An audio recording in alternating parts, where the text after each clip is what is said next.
नमस्कार, मैं श्रेया और आप देख रहे हैं बातें यूपी की। आइए शुरुआत करते हैं अपने खास कार्यक्रम यूपी दिस वीक की, पर उससे पहले नजरें हेडलाइंस पर। यूपी में पुलिस के जांच पोर्टल को मिला स्कॉच अवार्ड। माफिया रेप जैसे केसों में तेजी से चार्जशीट और सजा दिलाने में मिली बड़ी कामयाबी। ओडीओपी 2.0 नीति में हुआ बड़ा बदलाव। अब हर जिले के उत्पाद को मिलेगा पहचान, रोजगार और कारोबार को मिलेगी मजबूती।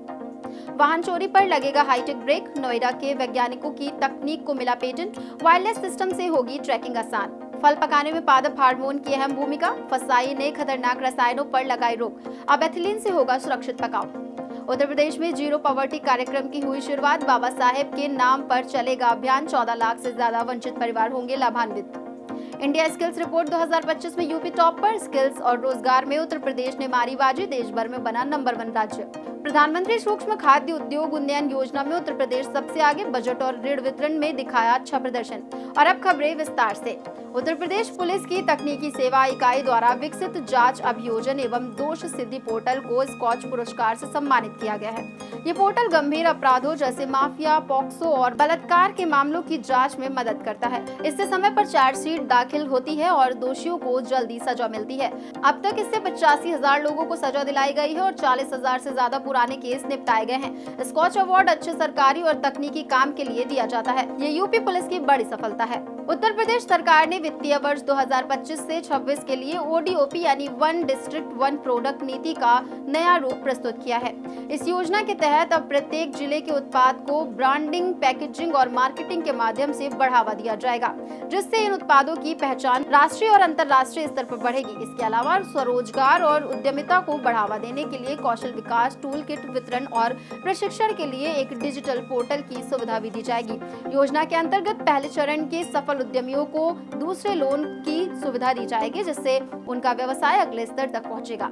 इसके अलावा गोंडा, उन्नाव और बिजनौर में निर्माणाधीन सीएफसी परियोजनाओं का संचालन भी किया जाएगा। इस नीति का उद्देश्य लोकल उत्पादों को ग्लोबल पहचान दिलाना और प्रदेश में रोजगार के नए अवसर उत्पन्न करना है। अब बढ़ते हैं अगली खबर की ओर। नोएडा के एक राजकीय महाविद्यालय के वैज्ञानिक द्वारा विकसित system for preventing theft of vehicle को भारत सरकार ने पेटेंट दिया है।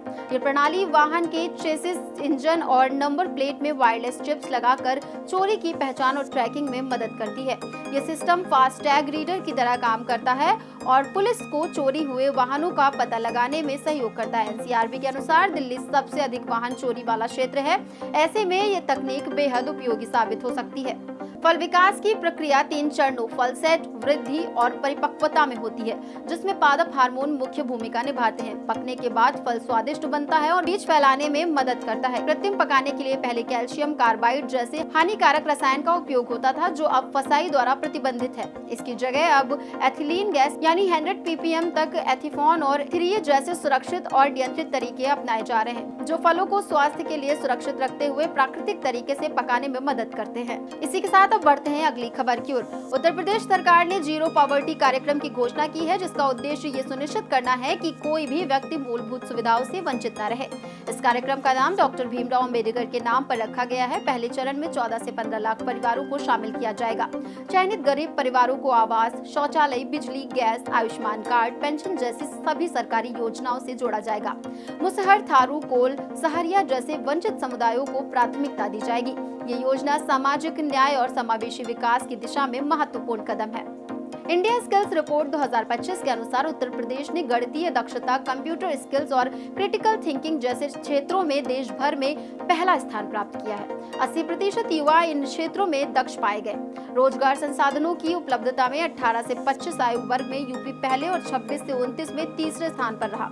इंटर्नशिप के मामले में राज्य ने तमिलनाडु के बाद दूसरा स्थान प्राप्त किया। अंग्रेजी दक्षता में यूपी तीसरे स्थान पर है। रिपोर्ट ग्लोबल एम्प्लॉयबिलिटी टेस्ट यानी गेट पर आधारित है, जो युवाओं की जॉब यानी रेडी स्किल्स का आकलन करता है। इसी के साथ अब बढ़ते हैं आखिरी खबर की ओर। प्रधानमंत्री सूक्ष्म खाद्य उद्योग उन्नयन योजना यानी PMFME साल 2020 में शुरू की गई थी, ताकि छोटे छोटे खाद्य उद्योगों को मजबूत बनाया जा सके। इस योजना के तहत उत्तर प्रदेश ने देश में सबसे अच्छा काम किया है। यूपी में औसतन 101 दिन में ऋण यानी लोन स्वीकृत हो जाता है, जो अन्य राज्यों से कम है। ऋण वितरण में 14% की बढ़ोतरी हुई है और पिछले साल से 250 करोड़ रुपए ज्यादा खर्च किए गए हैं। आने वाले बजट में यूपी के लिए 300 करोड़ रुपए और दिए गए हैं, जो 56% की बढ़ोतरी है। अब चलते चलते एक नजर डाल लेते हैं देश दुनिया की कुछ अन्य अहम खबरों पर। पीएनबी घोटाले के आरोपी मेहुल चोकसी बेल्जियम में हुए गिरफ्तार। नीरव मोदी के साथ मिलकर किया था फ्रॉड, भारत ने शुरू की प्रत्यार्पण की प्रक्रिया। अमेरिका टैरिफ के जवाब में चीन ने बोइंग जेट की डिलीवरी लेने से किया इनकार। विमान पार्ट्स की खरीद पर भी लगाई रोक, कीमती मेटल्स की सप्लाई पर लगाया ब्रेक। अनुराधा गर्ग बनी भारत की पहली मिसेस ग्लोबल इंटरनेशनल। 15 साल की कॉर्पोरेट जॉब के बाद चीन में रचा इतिहास, 80 देशों को पछाड़कर जीता खिताब। मीराबाई चानू बनी IWLF एथलीट्स कमीशन की चेयरपर्सन। वेट लिफ्टिंग में संघर्ष से सफलता तक की रही प्रेरणादायक यात्रा। ओलंपिक में सिल्वर मेडल और वर्ल्ड चैंपियनशिप में रह चुकी हैं गोल्ड मेडलिस्ट।